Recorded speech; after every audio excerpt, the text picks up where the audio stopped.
Let us spill this already spilled juice and get into some reality TV. And then Married at First Sight, there was Kumo and Taba, right? Okay, guys, personally, Mina, after Ukumo had spoken to Utabang rudely that day, when they were going to Hartis in the presence of Sebenzile and Bitepo, I was like,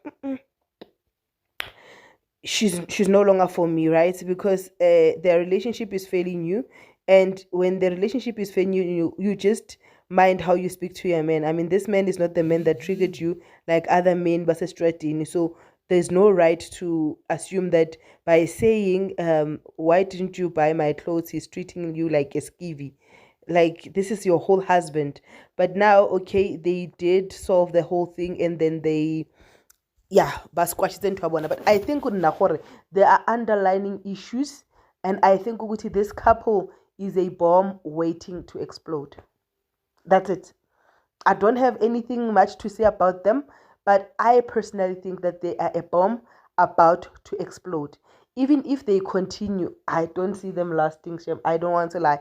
More especially if Tabang continues to hold things in and then just feel ukuthi they will vanish and sweep them under the carpet, and Kumo continues to be this vile and to be Jay, because there's a difference between being outspoken. You can be outspoken in love, you can be outspoken and kind, you just don't have to be, I don't know.